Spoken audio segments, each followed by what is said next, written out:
All right, for the next 9 nights, we're going to be diving deep into the incredible energies of Navratri, and we're going to do it one goddess at a time. And, we have to start right at the beginning, right at the source, with the deity who is literally the first step of this amazing spiritual journey.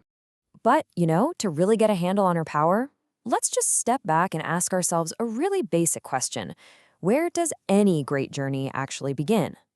I mean, think about it. A new job, a new relationship, a spiritual path, even life itself. Where does it all start? What's that initial spark? Well, the answer, it's always the same, isn't it? It all begins with that first step. And for the incredible festival of Navratri, that powerful foundational first step, that is embodied by the goddess Shailaputri. She is the very beginning of spiritual awakening. She's kind of like the ground zero of all that divine feminine energy. Okay, so to really get to know Shailaputri, the best place to start is with her name. Because it's so much more than just a label, right? It's like a key that unlocks her whole story, her very essence. So, the first part of her name, Shaila, this comes from Sanskrit, and it literally translates to mountain. Simple enough, right? That's the first piece of our puzzle. And then we have the second part, Putri, which just means daughter. Now, on their own, they seem pretty straightforward, but when you put them together, ooh, that's when the meaning gets really, really deep. And there you have it, Shailaputri, daughter of the mountain. She's the divine child of Himalaya, who is the personified king of all mountains. So you see, her name isn't just a title, it's the first chapter in this incredible story about immense, grounded power and cosmic rebirth.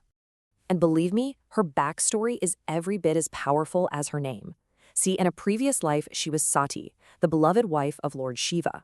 But after this really tragic conflict with her father, she chose to leave her mortal form, only to be reborn as Parvati, the daughter of Himalaya. And in this pure initial form, that's when she's known as Shailaputri. So her journey is this grand cosmic epic about returning to her true self and really restoring the balance of the entire universe. Okay, so her story is just incredible, right? But what she looks like, her iconography, that tells us even more about who she is. Seriously, every single thing she's holding or writing has a deep symbolic meaning that reveals her core qualities. It's so cool. So let's break this down. First, she rides a bull. This is a huge symbol of just unshakable strength and determination. Then, in her right hand, she's got a trident, which represents this divine power to just cut through all negativity. And in her left hand, a lotus flower. This signifies a state of total calm, of detachment from all the chaos of the world. It's this beautiful, perfect balance of strength, power, and inner peace, all in one divine form. But here's where it gets really interesting. This ancient symbolism, it's not just about stories from long ago. It connects directly to a universal concept of energy that's inside our own bodies. This is where it stops being a myth and starts being a map for our own spiritual potential. Yeah, see, Shailaputri is directly linked to the Muladhara, which you probably know as the root chakra. This is the very first energy center right at the base of your spine. You can think of it as the foundation for your entire energetic system. So when we're talking about honoring Shailaputri, what we're really talking about is awakening our own foundational power. So what does that even feel like, awakening that power? Well, it's all about stability. It's that deep gut feeling of being grounded and secure in who you are. It's that raw energy you need for any new beginning. And it creates this profound connection with nature, with your physical world. Worshipping Shailaputri is really about activating this core energy inside yourself and setting a solid stage for all the growth that's about to happen. So that all sounds great, but how does it work in practice? How do people actually honor this divine energy? How do they connect with the goddess of new beginnings on this very first day of Navratri? Well, it often starts with color.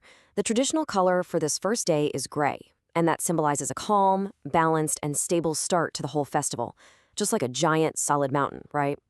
Then devotees turn to prayer, and they ask for blessings of strength, stability in their lives, and that essential spiritual grounding we've been talking about.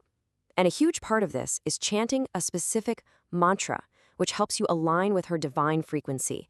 It's like you're literally tuning into her energy. And that mantra is Om Devi Shailaputrayai Namah. It's a simple but incredibly powerful invocation that honors the divine daughter of the mountains.